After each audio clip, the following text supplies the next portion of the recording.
ለራሳቸው ነው የምሰጣቸው።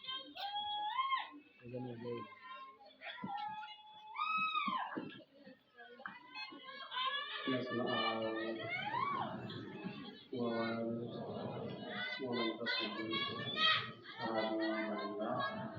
በስመ አብ ወወልድ ወመንፈስ ቅዱስ አሐዱ አምላክ። በስመ አብ ወወልድ ወመንፈስ ቅዱስ አሐዱ አምላክ አሜን። በአስቦ በረከት አቅርቦ አፍሶስ ባለበት ቦታ የሰበሰበን የአባቶቻችን ቅዱሳን አምላክ የእኛም አምላካችን ቅዱስ እግዚአብሔር ስሙ የተመሰገነ ይሁን። በመጀመሪያ የተከበሩ አባታችን መላከ-መንክራት ፈቃደ ሥላሴ ሲሉ እዚህ ታሪካዊና ታሪካዊ ገዳም አስተዳዳሪ ክቡር መምህራችን የኔታ ጥበቡ ታደገኝ የባህር ዳር ዙሪያ ወረዳ ቤተ ክህነት የባህር ዳር ዙሪያ ወረዳ ቤተ ክህነት እቅድና ልማት ክፍል ኃላፊ እንዲሁም ያዕቆብ መምህር፣ ክቡር መምህራችን መምህር መላክ የዚሁ ቤተክርስቲያን ስብከተ ወንጌል ኃላፊ፣ ክቡር መምህራችን ጊዮርጊስ የዚሁ ቤተክርስቲያን ዋና ቋሚ አገልጋይ፣ ሌሎችም የተከበራችሁ ስማችሁን ያልጠራኋችሁ ከሩቅም ከቅርብም በደዌ ሥጋ ምክንያት የተሰባሰባችሁ ምሁራን፣ ሊቃውንተ ቤተክርስቲያን፣ መምህራን፣ አበው መነኮሳት፣ አባቶች፣ ዲያቆናት ከአራቱም አቅጣጫ በደዌ ሥጋ ተይዛችሁ ለፈውስ ወደዚህ የተሰባሰባችሁ ምዕመናን ወምዕመናት፣ አባቶች፣ እናቶች፣ ወንድሞች፣ እህቶች እንዲሁም በዚህ ቅዱስ ቦታ የተሰባሰባችሁ ሁላችሁንም በኃያሉ በደዌ ስም ሰላም እላችኋለሁ። እንደምን አደራችሁ? እንደምን ሰነበታችሁ? እንደምን አረፈዳችሁ? አሜን። ለባህሪ እግዚአብሔር አምላካችን እንደ ኃጢአታችን ብዛት እንደ ሰውነታችን ክፋት በደላችንን ኃጢአታችንን ተመራምሮ ሳያጠፋን ከእንደ በደላችን ከእንደ ኃጢአታችን ንስሐ እንድንገባ ንስሐው ቦታ የሰበሰበን የአባቶቻችን አምላክ ቅዱስ እግዚአብሔር ስሙ ዳግመኛ የተመሰገነ ይሁን።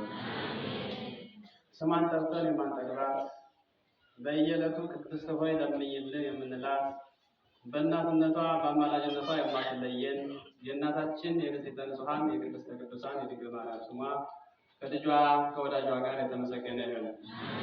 ሌሎችም ቅዱሳን አባቶቻችን መላ ዘመናቸውን በጾም በጸሎት ተወስነው እግዚአብሔርን አገልግለው እግዚአብሔርም ደግሞ ለታማኞች ታማኝ ነውና ባገለገሉት ልክ ዋጋቸውን የከፈላቸው ቃል ኪዳን የተሰጣቸው አባቶች ብዙዎች ናቸውና ለእነሱም እንደየጸጋቸው እንደየክብራቸው እግዚአብሔር ክብር ሰጥቷቸዋልና አሁንም ክብርና ምስጋና ይድረሳቸው። ይሄ ዛሬ እንደ እግዚአብሔር መልካም ፈቃድ እዚህ ቦታ ላይ ተገኝተናል። እንድንገኝም የፈቀደልን እግዚአብሔር ነው። በእናንተ ፊት እንድቆም እናንተም እኔ ፊት እንድትቀመጡ ፈቅዶ ያገናኘን አምላክ እግዚአብሔር ነው። ስሙ የተመሰገነ ይሁን። እንኳን ለታላቁ በዓል ለደብረ ዘይት በሰላም አደረሳችሁ። ለዛሬ ሁሉ የዛሬ ዓመት በሰላም በጤንነት ጠብቆ እንዲያደርሰን ቅዱስ ፈቃዱ ይሁንልን። እንግዲህ የመሰባሰባችን ዓላማ በአንድም በሌላም መንገድ ተሰባስበናል። ምናልባት ንስሐ ለመግባት የመጣ ሰው ላይኖር ይችላል። ጽድቅ ፈልጎ የመጣ ላይኖር ይችላል። በደዌ ሥጋ ተይዞ ግን በዚሁ አጋጣሚ በመጣበት በረከት ያገኝ ንስሐ እየገባ ያለው ሰው ብዙ ነው አውቀዋለሁ። በመጀመሪያም እዚህ ቦታ ላይ ለ5 ዓመታት ያህል በስብከተ ወንጌል ኃላፊነት ታገለግልበት የነበረ ቦታ ስለሆነ ከእናንተ በፊት የነበሩ ምዕመናንን ስናስተምርበት የነበረ አገልግሎት ስለነበረ የሕዝቡን አመጣጥና አወጣጥ በደንብ ስለማውቀው ነው ይሄን እያልኳችሁ ያለሁት ማለት ነውና እንደ እግዚአብሔር መልካም ፈቃድ እግዚአብሔር ጥሪው መልካም ነውና ሊያስተምራችሁ ሊመክራችሁ ከነበራችሁበት አዘቅት ሊያወጣችሁ ተብሎ ወደዚህ አሰባስቧችኋል። እና ብዙዎች የመጣችሁት በደዌ ሥጋ ተይዛችሁ ነው። በመጣችሁበት አጋጣሚ ግን ቤተክርስቲያኒቱን ተሳልማችሁ የማታውቁ ሰዎች ቤተክርስቲያኒቱን እየተሳለማችሁ የቤተክርስቲያኒቱን ክብር እያወቃችሁ ወንጌል እየተማራችሁ ንስሐ እየገባችሁ እየተለወጣችሁ የምትሄዱት ብዙዎች ናችሁና አሁንም በነፍስም በሥጋም እንድትፈወሱልን መልካም ፈቃድ ይሁንልን። ዛሬ የምንማርበት የትምህርታችን ርዕስ ያው የሚታወቀውን ደብረ ዘይትን መጽሐፍ ቅዱስ አንስተን እንነጋገራለን። አስተማሪ እግዚአብሔር ነው። እግዚአብሔር ያስተምራል። ወያቀቡ ማዋጋ በየማኑ ዋጣሌ በጸጋሙ በጎችን በቀኙ ያቆማቸዋል በሚል ርዕስ ነው የምንነጋገረው እና የማይናገር እንዳይኖር ምናልባት አማኝ ያልሆኑም ሊኖሩ ይችላሉ። አማኝ የሆነ ሁሉ ግን መናገር የግድ ነው። እዚህ ቦታ ላይ ኦርቶዶክሳውያን ብቻ አይደሉም የሚሰባሰቡት። ኦርቶዶክሳውያን ብቻ ሳይሆኑ በእስልምና እምነት ውስጥ ያሉትን ፕሮቴስታንት አዲሶችን ይሰባሰባሉ። ለመጠመቅ የሚመጡ አሉ፣ ለተንኮል የሚመጡ አሉ። ለማንኛውም አማኝ የሆናችሁ ሁሉ ይህን ቃል አብራችሁ ትላላችሁ። በጎችን በሉ በቀኙ ያቆማቸዋል። ስለ ቃሉ የቃሉ ባለቤት እግዚአብሔር አምላክ ስሙ የተመሰገነ ይሁን። ይህን ቃል የተናገረው ጌታችንና መድኃኒታችን ኢየሱስ ክርስቶስ ነው። የጻፈልን ሐዋርያው ቅዱስ ማቴዎስ ነው። በቅዱስ ማቴዎስ ወንጌል ምዕራፍ 25 ተራ ቁጥር 31 ጀምረን ስናነብ ይህንን ታሪክ የሚዳስስ ቃል እናገኛለን። ቃሉ ተራ ቁጥር 33 ላይ ነው የተቀመጠው ማለት ነው። እና በጎችን በቀኙ የሚያቆማቸው ማን ነው? በጎችስ እነማን ናቸው? የሚለውን እንግዲህ በቅደም ተከተል እናያለን ማለት ነው። እንደሚታወቀው ደብረ ዘይት ስናነሳ የደብረ ዘይት ታሪክ በዚህ ቅጽበት በዚህ አውደ ምሕረት የሚያልቅ ስላልሆነ ነው። የቅዱስ ማቴዎስ ወንጌል ምዕራፍ 24ን አንስተን እስከ መጨረሻው ብናይ ስለ ደብረ ዘይት ነው የሚዳስሰው። ይሄኛውም ደግሞ ፍሬ ነገሮችን መጋጋሚ ያስቀምጠው። በአጭሩ በዚህ ቀን ደብረ ዘይት ማን ነው ብለን ስናነሳ ደብረ ዘይት እንደሚታወቀው ደብረ ተራራ ነው። ዘይትም ደግሞ ወይራ ነው። በዘይት ወይም በወይራ የተከበበ ተራራ፣ የወይራ አትክልት የሚበዛበት ተራራ ነው። ጌታችን መድኃኒታችን ኢየሱስ ክርስቶስ ቀን ቀን በአይሁድ ምኩራብ እየገባ ሲያስተምር ይውላል። ሌሊት ደግሞ ወደ ደብረ ዘይት እየሄደ ሥርዓተ ገዳማውያንን ለማሳየት ሲጸልይና ሲሰግድ ያድራል ነው። መዓልተ ይሄድ በምኩራብ ወሌሊተ ይበይት ውስተ ደብረ ዘይት። ቀን ቀን በምኩራብ እየገባ የተሰባሰበውን ተስፋ የቆረጠውን ሕዝብ ሲያስተምር ይውላል። ሌሊት ደግሞ ሲሰግድ ያድራል። በየት? በደብረ ዘይት ተራራ ማለት ነው። እና ደብረ ዘይት የሚባለው ስያሜ ከዚያ የተወሰደ ነው። የክርስቶስ በዓት ነው። ብዙ ዋሻ ያለበት ተራራ ነው። እዚያው ሀገር ላይ ያሉ ልጆችን ዛሬ ቴክኖሎጂው ረጅም ስለሆነ ቀጥታ ላይቭ ላይ ገብተው እያሳዩን ስለሆነ እያየነው ስለሆነ እንደ ቴክኖሎጂ ለሚጠቀምበት እግዚአብሔር ይመስገን። ኢየሩሳሌም ማየት እየቻልን ስለሆነ በአግባቡ ለሚጠቀምበት እውነት ነው መስታወት ነው ቴክኖሎጂው። በአግባቡ ለማይጠቀምበት እርግጥ ወጣቱ የሚጠቀመው ለምንድን ነው? ለመጥፎ ነገር ነው። ለበጎ ነገር ታሪክ ለመማር ታሪኩን ለማወቅ ሃይማኖቱን ለማጽናት አይደለም የሚጠቀምበት ያለ እንጂ እና ይሄ ተራራ የሚገርም ግሩም የሆነ ተራራ ጌታችን ኢየሱስ ክርስቶስ ብዙ ታሪኮችን የሰራበት ተራራ፣ የታሪክ ባለቤት የታሪክ አሻራ ያለበት ተራራ ነው እና ደብረ ዘይትን በዚያው ቅዱስ ያሬድ አያይዞ 5ኛ ሳምንታት ነው ሰይመልናል ለቅዱስ ያሬድ አጠራር ማለት ነው። እና በዚህ ተራራ ላይ ነው ደቀ መዛሙርቱም ጥያቄ አቅርበዋል። ጥያቄውም ደግሞ በዚህ ተራራ ላይ መልስ ተሰጥቷቸዋል። ደቀ መዛሙርት ይጠይቃሉ። ትጉ የሆነ ተማሪ ሰነፍ አይደለምና ይጠይቃሉ። ትጉ መምህርም ደግሞ ደቀ መዛሙርቱን ሲሰጥ አይተዋቸውምና እንደ ከተማ መምህር አይደለምና ኢየሱስ ክርስቶስ ነው የሚለው አይደለ? የከተማ መምህር ያው ለዓለም ዘለን ነው፣ ተማሪም እንዲያው ነው። ታውቁታላችሁ። አብዛኛውን ጊዜ በሽቀላ ነው ጊዜውን የሚያሳልፈው የከተማ ተማሪ። የገጠር ተማሪ ከሆነ ግን ነቅቶ ተልቶ ረሃቡን መከራ ነው። ያው ጥሎትም የለም ምቾትም የለም። ቶሎ ተምሮ ወደ ፍሬ ነገሩ ለመድረስ ይሄዳል ማለት ነው እና ጌታችን ኢየሱስ ክርስቶስ በዚህ ላይ በዚህ ተራራ ላይ ጥያቄ አቅርበውለታል። ዘይነብር እግዚእነ ውስተ ደብረ ዘይት ቀርቦ አብዮ አዳይ ሆነው። ይሄ በቅዱስ ማቴዎስ ወንጌል የተጻፈውን ነው። ቅዱስ ያሬድም ውስጥ በዚያ የጻፈው ድርሰቱ የቅዱስ ያሬድ አይደለም። ቅዱስ ያሬድ አስማማው፣ ቅዱስ ያሬድ ተረጎመው፣ ዘሩን ወስዶ እዚያ አብራርቶ አበስጥሮ አዋህዶ አስቀመጠው እንጂ ይሄ በወንጌል የተነገረ በወንጌል የተጻፈ ቅዱስ ማቴዎስ የጻፈልን ቃል ነው። ስለዚህ ጌታችን ኢየሱስ ክርስቶስ በደብረ ዘይት ተቀምጦ ሳለ ደቀ መዛሙርቱ ወደ ኢየሱስ ክርስቶስ ቀረቡ። ወደ እሱ ቀርበው ለብቻቸው ጥያቄ አቅርበዋል። ጥያቄያቸው ምን ነበር ስንል ጌታ ሆይ መቼ ነው የምትመጣው? የመምጣት ምልክት ምንድን ነው? ዓለምስ እንዴት ያልፋል? የሚል ጥያቄ አቅርበውለታልና ይህ ሁሉ ስለ ዓለም መምጣት ስለ ክርስቶስ የመጨረሻው አመጣጥ ከአሁን ቀደም ክርስቶስ በስጋ መጥቷል። የሆነውን ሁሉ አድርጎ እስከ መስቀል ደርሶ ሙቶ ወደ መቃብር ወርዶ ከሙታን ተለይቶ ተነስቶ የሞተዎችን ከመቃብር አውጥቶ ለገነት አሻግሯል። ዳግም ደግሞ ለፍርድ እንደሚመጣ ነቢያትን በትንቢታቸው ተናግረዋል። ለቅዱስ ዳዊትን ስናነሳ ሌሎችንም አባቶች ስናነሳ የክርስቶስን በስጋ መምጣት ብቻ አይደለም፣ ዳግመኛም ደግሞ እንደገና ለፍርድ እንደሚመጣ ያሁን የሚመጣው ሁሉና ለማለት እንደመጣ መሆኑን በኋላ ግን የሰው ስራው እየመራው የሚሄድ መሆኑንም ነግሮናል። ባጭሩ የደብረ ዘይትን ታሪክ አብራችን ስለማልጨርሰው ወደ ትምህርት ርዕስ ልመለስና ወያዕቀቡ አባጋ በየማኑ ወአጣሌ በጸጋሙ በጎችን በቀኙ ያቆማቸዋል። ከቃሉ ጋር ናችሁ? እግዚአብሔር ከሁላችን ጋር ያለ በጎችን ቤት ያቆማቸዋል። አቤት በቀኙ ያቆማቸዋል። እግዚአብሔር አምላክ እኛም በጎቹን በቀኙ እንዲያቆመን መልካም ፈቃድ ይሁንልን። በቀኝ የመቆም ስልጣን ተሰጥቶናል። በቀኝ የመቆም በክብር ለመነሳት ሁለት አይነት ትንሣኤዎች ስላሉ የውርደት ትንሣኤ አለ፣ ወደ ሲኦል የሚያወርድ ትንሣኤ አለ፣ ወደ ገነት ወደ ከፍታ ወደ መንግስተ ሰማያት የሚያሻገር ትንሣኤ አለና ስለዚህ በቀኝ እንድንቆም በቀኝ የሚያቆመንን ስራ መስራት ከኛ ይጠበቃል ማለት ነው። ይሰማችኋል?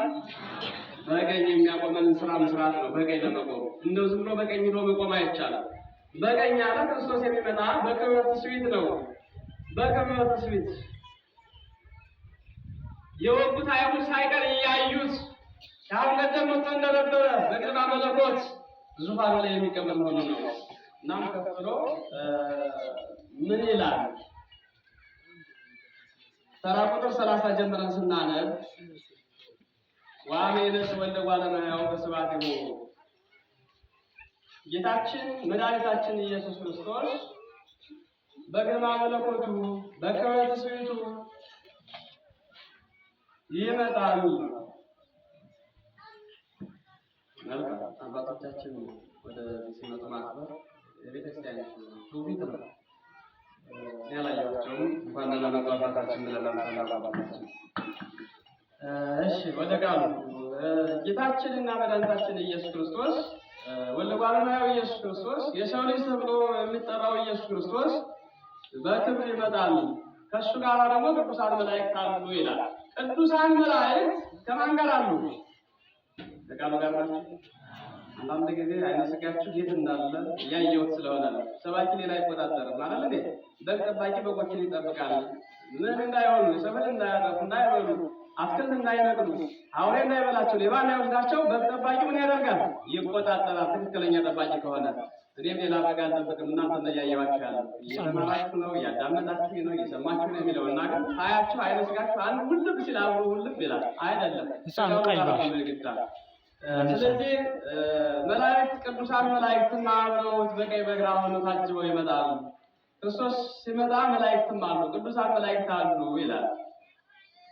ወኩሎሙ አሕዛብ ምስሌሁ ወይም ቅድሜሁ ሌሎችም ደግሞ ከአዳም ማነው ከቃየል ከአቤል ጀምሮ እስከ መጨረሻው ሰዓት የሞቱት በተለያየ አሟሟት የሞቱት ውሃ የበላቸው ጅብ የበላቸው ሰው የገደላቸው እግዚአብሔር ካምኖ የሞቱት በቀብሩ ውስጥ የተቀበሩት ሁሉ ያን ይመጣሉ።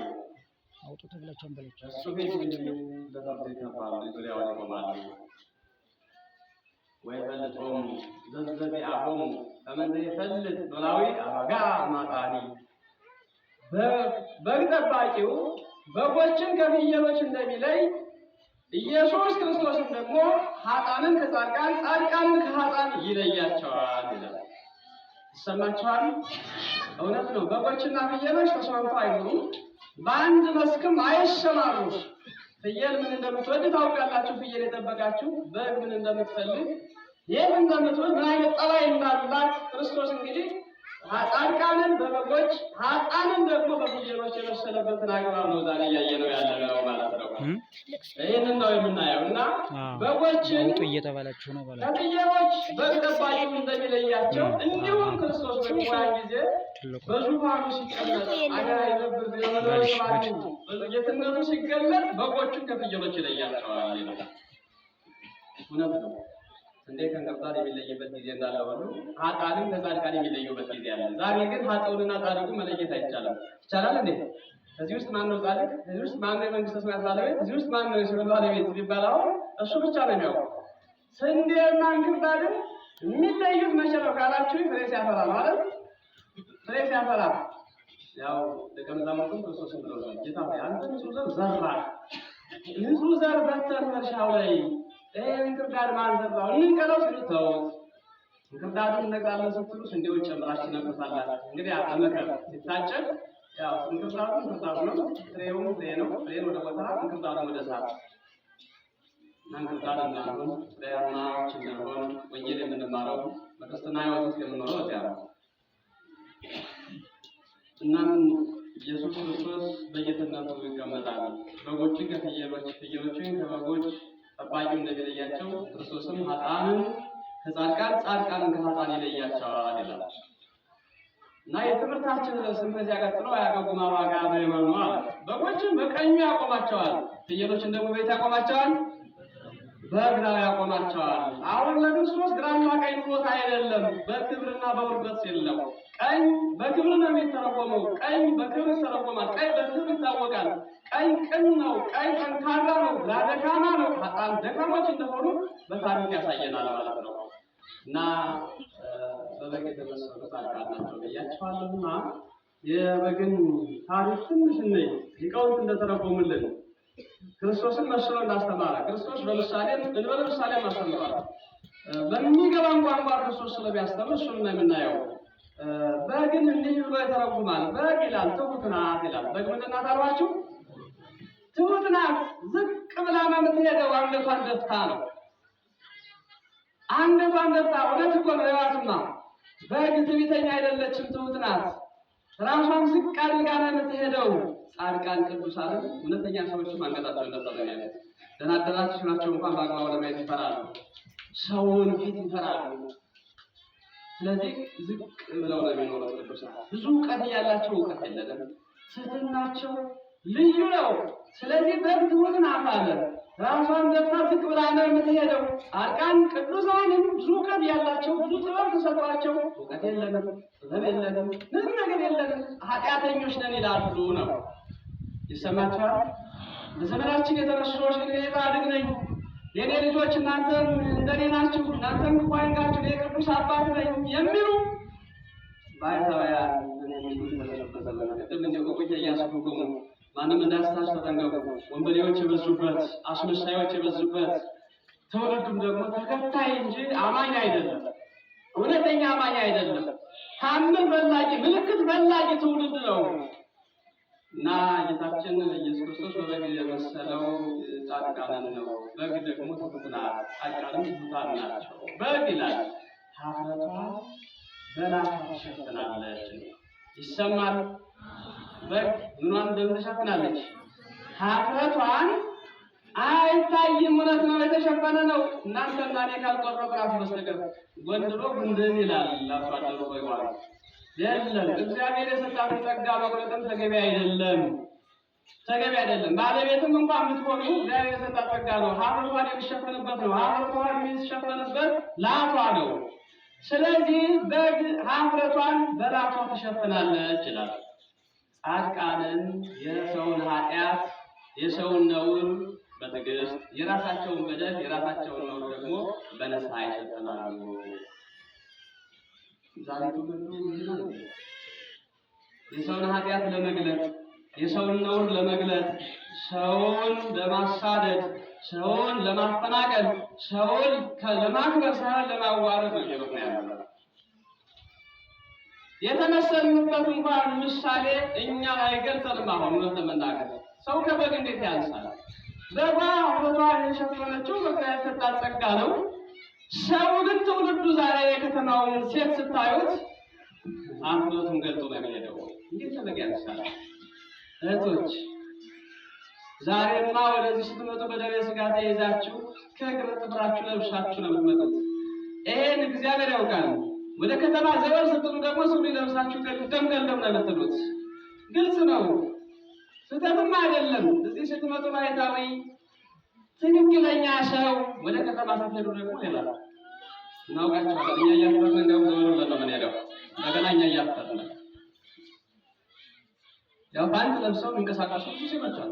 ፓንት ለብሰው ሀፍረታቸውን ገልጠው ነውራቸውን ለሰው እያሳዩ፣ ይሄ ደግሞ የኢትዮጵያ ኦርቶዶክስ ተዋሕዶ ቤተክርስቲያንን ዝቅ ማድረግ፣ ታሪኳን ማበላሸት፣ ኢትዮጵያዊነትን መርሳት፣ መዘንጋት ነው። እግዚአብሔር አምላክ እህቶቻችን ወደ ልቦናችን እንዲመልስልን ቅዱስ ፈቃዱ ይሁንልን። ምን ነው ደነገጣችሁ? አሜን በሉ። እናንተ ላትሆኑ ትችላላችሁ። የእናንተ እህቶች አሉ ነውር ልቀው መስቀሉን እየፈለጉት መሳለም እየፈለጉ ሱሪ ለብሰው ግን ተሸሽገው ነው የሚሄዷል። እኔም አላሳለማም። ምንድን ነው ደግሞ የሚባለው የሚቀበል? አቤት ነገሩኝ እንጂ ማስታወቁ ትመስላላችሁ። እዚህ ስትመጡ ብለት ነው የምትቀበሉ። ወደ ጋስተዱ ደግሞ ጸላዩ ደም ነው እያለ ነው። የምን ደም ነው ለኛ ነው? የውሻም ደም ይሁን የምንም ይሁን ስጋዊ ውበት ብላችሁ የምትለቀለቁት ክርስቶስን አካል መስቀል መንካት በዚያ ነው። ወይ መስቀሉን አለመሳለም ነው፣ ወይም ደግሞ ያንን ቆሻሻ ነገር ማስወገድ ነው። ስለዚህ በጋ አብረቷን ትሸሽጋለች፣ ሀብረቷን ደብቃ ትኖራለች። ጻድቃንም እንዲህ ናቸው ነው። ስለዚህ እህቶች እኛ አሁን ወቀሴታ አይደለም መስተካከል ስላለባችሁ፣ እኛ ያልገሰጽናችሁ፣ እኛ ያላስተማራችሁ ማን ሊያስተምራችሁ ነው? ማን ሊመክራችሁ ነው? ማን ሊያስተካክላችሁ ነው? እናንተ የእኛ ልጆች ከሆናችሁ፣ እኛ ደግሞ የመንፈስ አባቶቻችሁ ከሆነ ዛሬ ነው አስተምረን ማስተካከል ያለበት፣ ነገ በእናንተ መወቀስ ስለሌለብን ነው። ስለዚህ በግ ትርጓሜዋ ሰፊ ነው፣ ብዙ ነው። ይህ ብቻ አይደለም። ስለዚህ ነውራችን ብዙ ነው። አንዱ ያንዱን ነውር አይግለጥበት፣ የራሱን ነውር ግን በንስሐ ይሸፍን። ክርስትና እንዲህ ነው። ሰውን ማሳደድና ማፈናቀል፣ ሰውን ማወሳቆል ሳይሆን፣ ሰውን ማዋረድ ሳይሆን ራስን ዝቅ ማድረግ ነው ክርስትናና ራሳችን ዝቅ እንድናደርግ ኃጢአታችን በንስሐ እንድንሸፍን እግዚአብሔር አምላካችን ይርዳል። አሜን በሉ።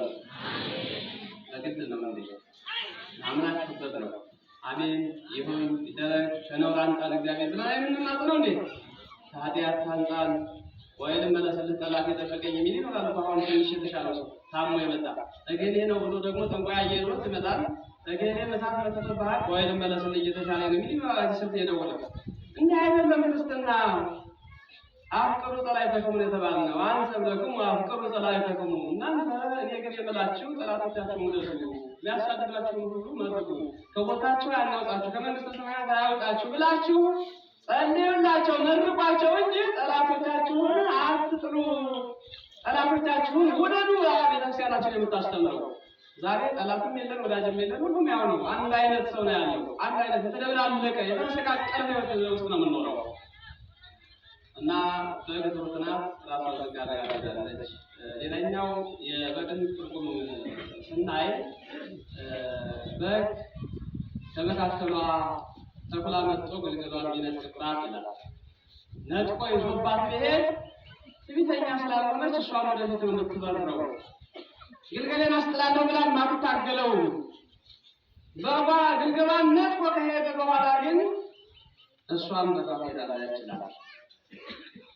ጻድቃንን በመካከላቸው አብሯቸው የነበረ ወንድማቸው ሲሞት፣ አባታቸው ሲሞት፣ እህታቸው ስትሞት ያዩና ይህ ዓለም ለወንድሜ ለእህቴ ያልተመቸ ዓለም ለእኔም አይሆነኝም ብለው መንነው በረው ወደ ገዳም ይገባሉ።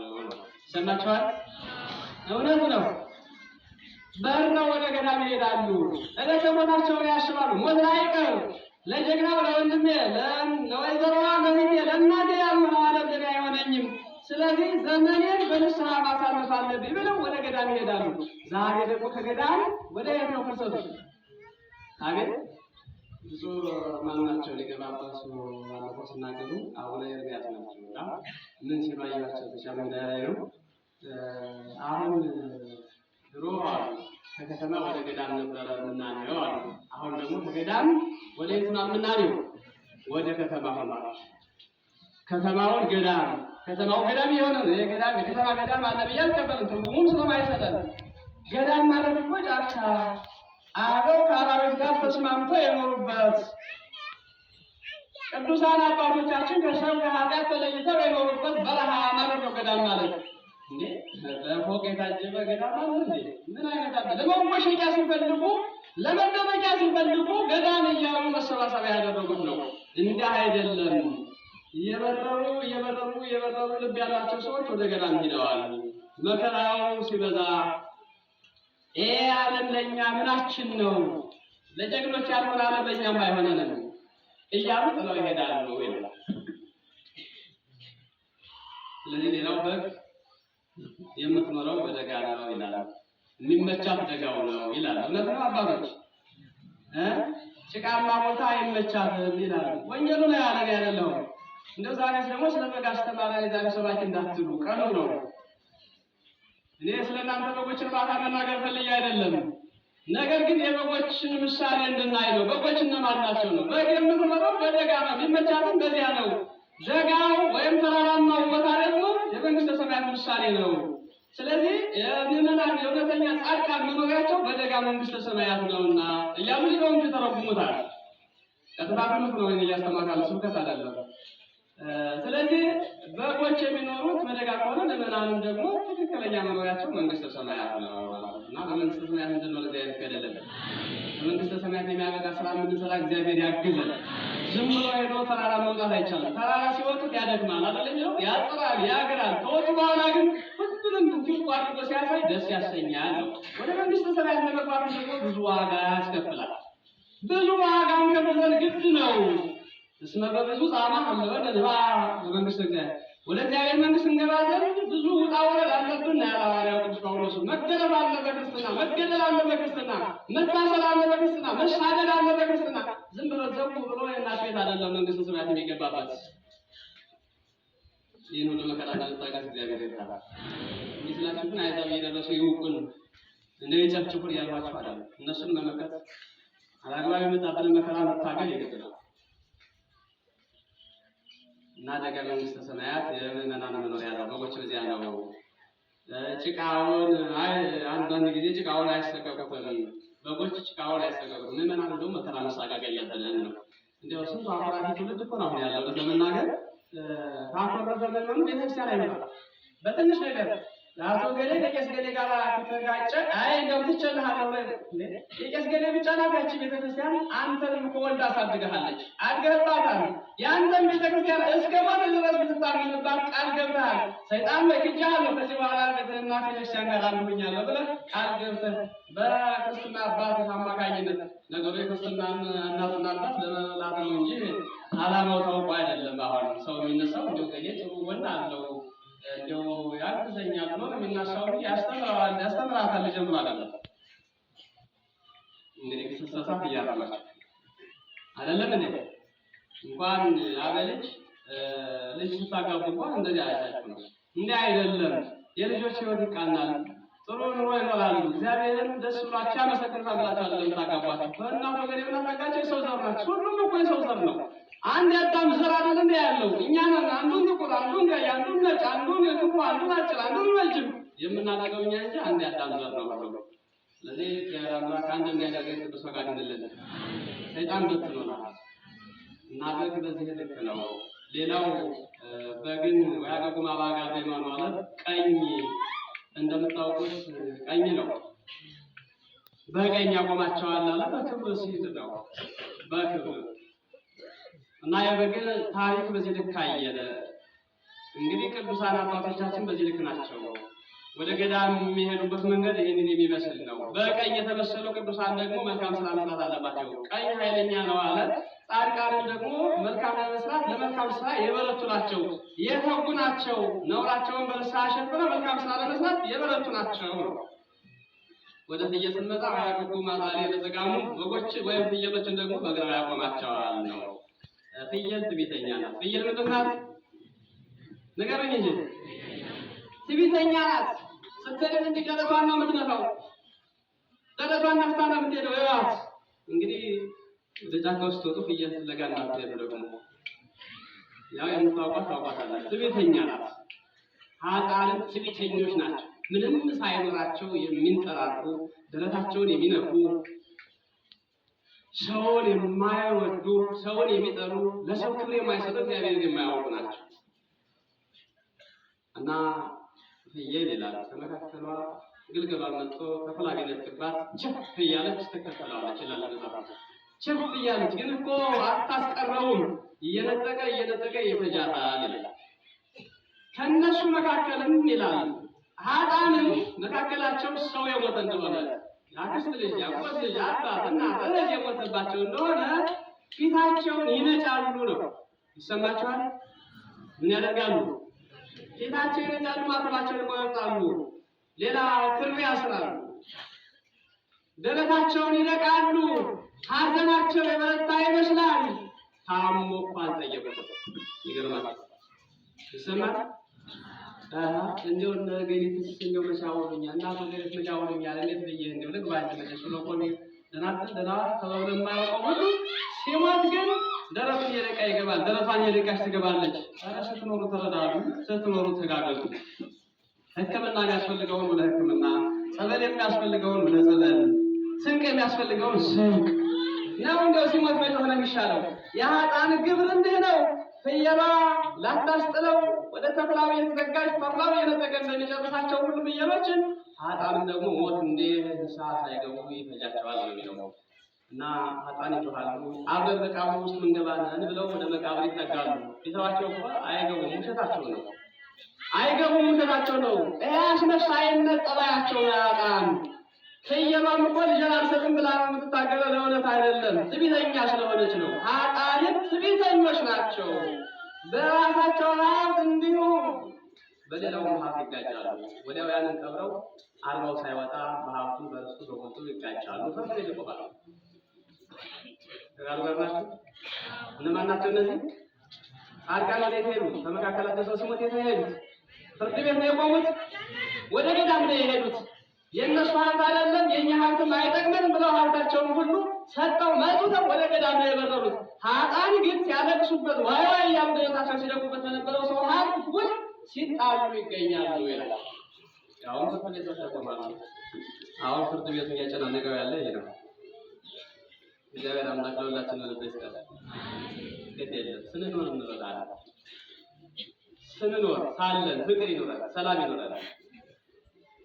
ፍቅር የሌለው እግዚአብሔርን አያውቅም። ውሸት እኮ ነው። ፍቅር የሌለው እግዚአብሔርን አያውቅም። ራሱ እግዚአብሔር ፍቅር ነው ያለ ሐዋርያው ቅዱስ ዮሐንስ። ፍቅር የሌለው ሰው፣ ሰላም የሌለው ሰው እግዚአብሔርን እንዴት ነው የሚያውቀው? እግዚአብሔር የሰላም አምላክ እንጂ የጠብ አምላክ አይደለም። እግዚአብሔር የክርክር የሙግት አምላክ አይደለም። የጸጋ አምላክ፣ የበረከት አምላክ፣ የቸርነት ባለቤት እንጂ እና ኃጥአን የሚያህል ይጮኻሉ። ፍየል ቀባጣሪ ናት ይላታል። ወደ ሰው ገብታ ባለቤቷ ይዞ የገረፋት እንደሆነ ትጮኻለች ይላል። እውነት ነው። ፍየል ጮኻይ ናት፣ ትቀባጥራለች፣ ምላሷ አደገኛ ነው። ኃጥአን ክፉዎች ናቸው፣ አንድ ሲናገሯቸው 10 ይመልሳሉ ይላል። እውነት ነው። ማንን አያችሁት? የትኛው ሁሉ ኃጢአተኛ፣ የትኛው ሁሉ ጻድቅ?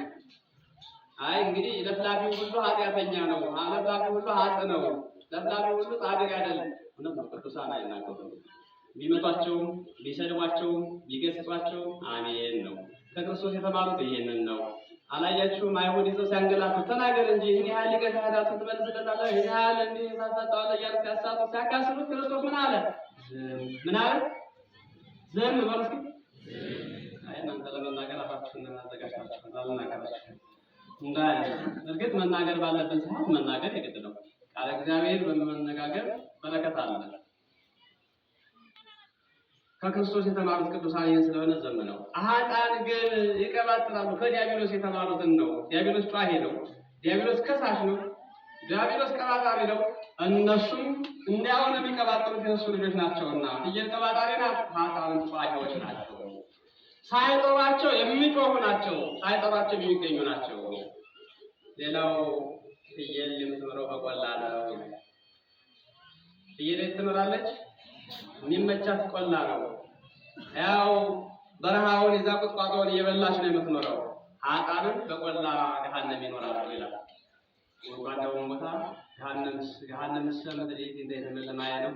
ገሃነም ውሃ ይገባበት የማይሞላ በጣም አዘቅት ነው ይላል ሊቃውንት ሲተረጉሙ።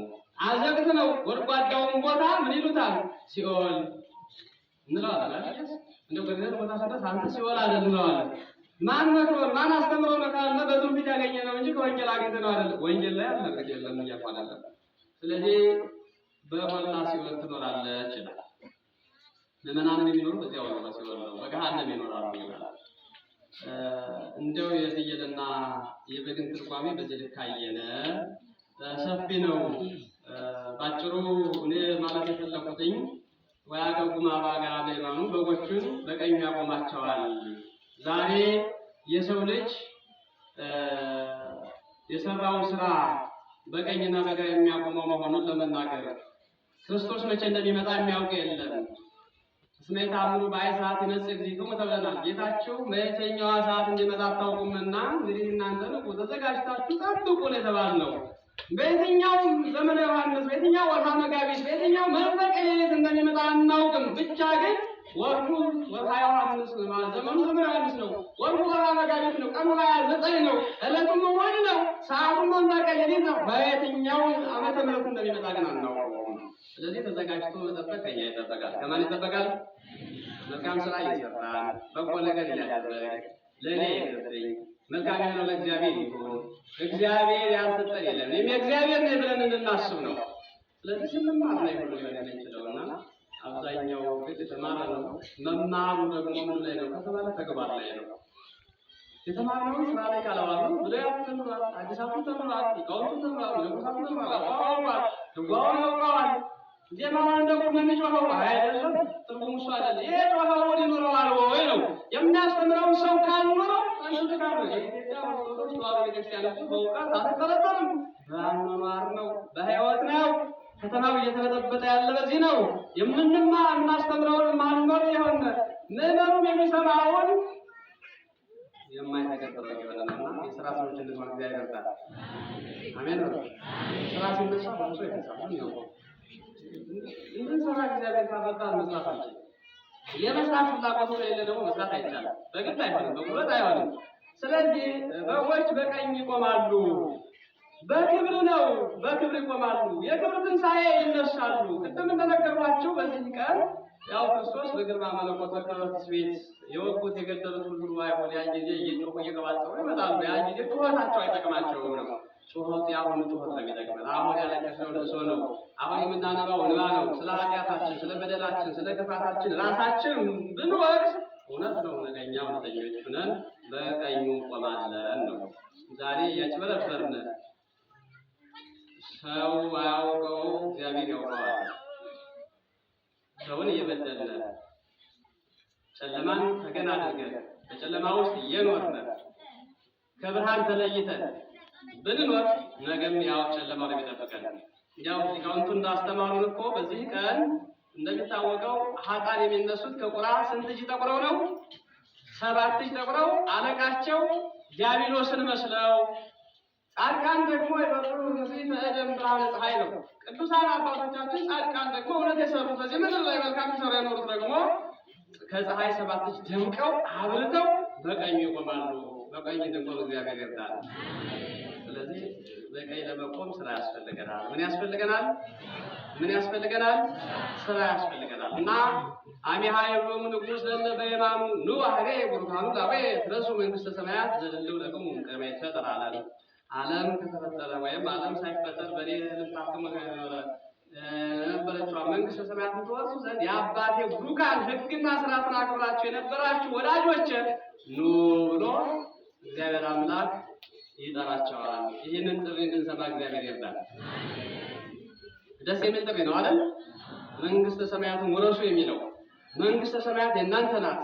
መንግሥተ ሰማያትን ተወርሱ ዘንድ የተዘጋጀላችሁን ተወርሱ ዘንድ እናንተ የአባቴ ምን አለ ቡሩካን ብሎ በቀኙ ያቆማቸዋል ይላል። እሱ ዙፋኑ ላይ ተቀምጦ በቀኝ ይቆማል።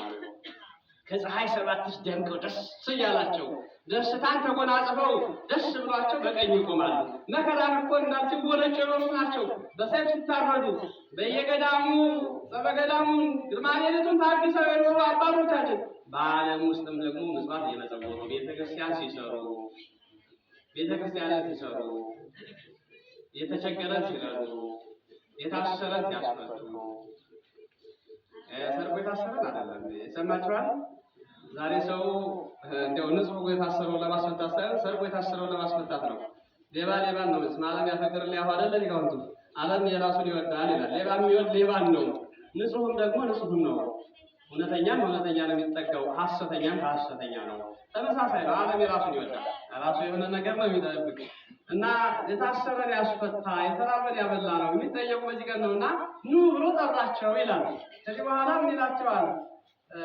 ጌታችን መድኃኒታችን ኢየሱስ ክርስቶስ እናንተ አላቸው። ከዚህ ቀጥሎ ከጠራና በቀኙ ካቆማቸው በኋላ እናንተ ብራብ አብልታችሁኛል፣ መኔ ረዘብኩ አብላዕክሙኒ ብራብ አብልታችሁኛል።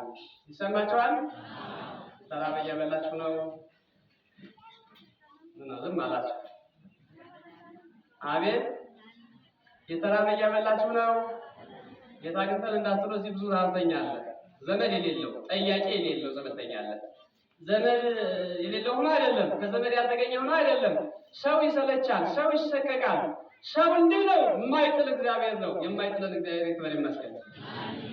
አሜን ነው። ሰው አጣላችሁም፣ ሰው አልረሳችሁም፣ እናት አባት አልዘነጋችሁም። ያው ጸበል ለጸበል ይዞራል፣ ጸበል ለጸበል ትዞራለች ስራ ጸንታ የሚላችሁ ስንት ነው? የልባችሁን ደዌ የማያውቅ ይህንን ሁሉ የሚያውቅ እግዚአብሔር ብቻ ነው። ይህንን ሁሉ የሚረዳ እግዚአብሔር ብቻ ነው። የማይጥለን የማይዘነጋን የፈጠረን እግዚአብሔር ብቻ ነው። እና ብዙ ረሃብተኞች አሉ። ያላችሁ ለሌላችሁ አካባቢ ይሰማል። ነገ ምን ጠየቅ በክርስቶስ ስም ቆም። ይህን ጥያቄ ነው አንዱ ጥያቄ ማለት ነው። ብራብ አብልታችሁኛልና፣ ብጠማ አጠጥታችሁኛል፣ ብታረዝ ልብስ ባጣ ብራቆት አልብሳችሁኛል፣ እንግዳ ብሆን ተቀበላችሁኛል። ይሁን እያደረግን እንግዳ ዛሬ ታወቃል። እንግዳ ወደ ቤት ሲመጣ እንግዳን ያስተናግዳል። እንደው እንግዳ ውስጥ ጥሩ እንግዳ ይመጣም ሰርቆ ነው የሚሄደው። ባለፈው የሚገርማችሁ አንድ እናት አንድን እንግዳ ካህን ነኝ ብሎ ሻሽ ጠምጥሞ ወደ ቤታቸው ገብቶ አጋጣሚ ሆኖ ሲሰራበት የዋለችውን ብር ወስዳ ከቦርሳዋ ስትከተው 20 ሺህ ብር ያያል። ከዚያም ሲቀጥል ደግሞ ሞባይሏን ያያል። በሰላም አስተናግደው አጥበው አብልተው አጠጥተው አሳድረው በሌሊት የያዘን ቦርሳና ሞባይል ይዞ እንግዳ እንዳንቀበል ያደረገን ያለ እንዲህ አይነቱ ሰይጣን ነው። በዚህ ሰይጣን እየተቃወመን እየታገለን ያለ በዚህ ልክ ነው። ግን ይህንን ፈርተን ደግሞ እኛ እንግዳ መቀበልን መተው የለብንም። እንግዳ ወልደ እግዚአብሔር እንደሰላል ወልደ እግዚአብሔር በእንግዳ ይበላል፣ በእንግዶች አምሳል እንግዳ በሆን ተቀብላችሁኛል አለ። ብታሰሩም ደግሞ ወደ እስር ቤት መጣችሁ ጠይቃችሁኛል፣ ብታመምን አስፈታችሁ ብታመምን ጠይቃችሁኛል። ስለዚህ እነሱ ደግሞ ምን ብለው መለሱለት? አይ ጌታችን እንደው መቼ መጣህብን አስተናግደን መተስታምኛ አስተናግደን እንደው ምን በተወደደው እንጂ ጻድቃን ትሑታን ናቸው። ስራ ያለው ሰው መልካም ስራ ሰርቶ ስራ ሰርቻለሁ አይደለም። እኛ ግን አሁን ዛሬ 10 ሺህ ብር ለቤተክርስቲያን ከሰጠን እልል በሉልኝ፣ ለምን እልል ማትሉልኝ አይደለም? እልል ካልተባለልን እንደውም አይደለም። ይሰማችኋል? እርግጥ ለማስተማሪያ ይባላል። ምጽዋት በሁለት መንገድ ይሰጣል። አንደኛ አርአያ ለመሆን ተገሌ ሲሰጥ ተገሌ ሊያንሽ ብሎ መንፈሳዊ ቅናትን እንዲቀና ነው። አንዳንድ ጊዜ ደግሞ ምጽዋት በድብቅ ይደረጋል። እግዚአብሔር ያውቀዋል። ሰው የሰጡትን እግዚአብሔር ደግሞ በግልጽ ይሰጣል፣ ይገልጻል።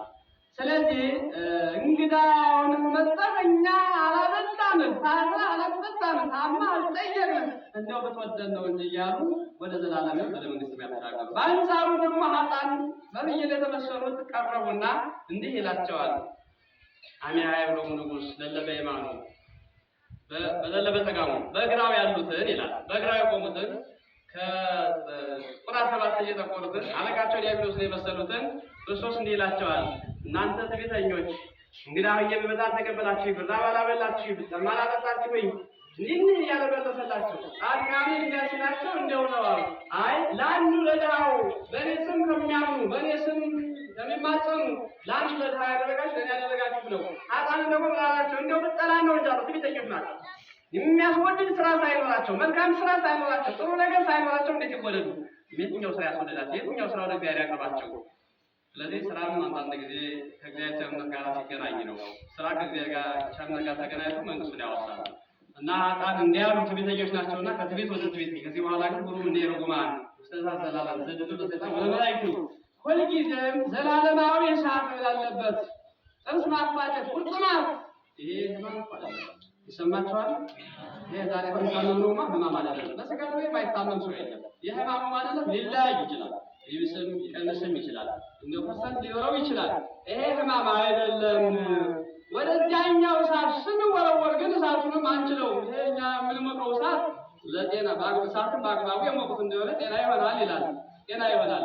አላግባቡ የሞቁት ግን ልብን ያዞራል ነው እና የጭማቂው እሳት ነው ይባል። ሊቃውንት እኛ እንድንጠቀምበት አብስለን እንበላበት ለእኛ ለአገልግሎት የተሰጠ እሳት ነው። ያኛው ግን የሚያቃጥል ነው፣ የሚያርገበግብ እሳት ነው።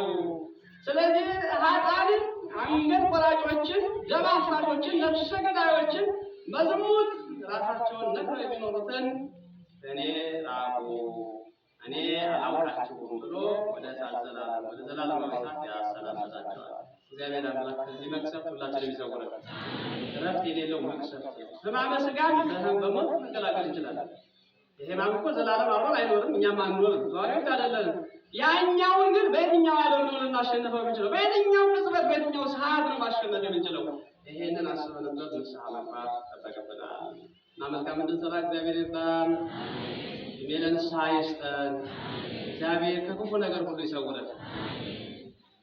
እንግዲህ የተለያየ መከራ የተለያየ ሕማም ውስጥ ናችሁ፣ ተሰባስባችኋል። እውነት ነው። ክርስትና እንዴት ነው? በቤቱ ተሰባስበው ደጅ መጽናት እንደነ መጻጉዕ እነ መጻጉዕ ስንት ዓመት ነው ደጅ የጸኑት እግዚአብሔርን?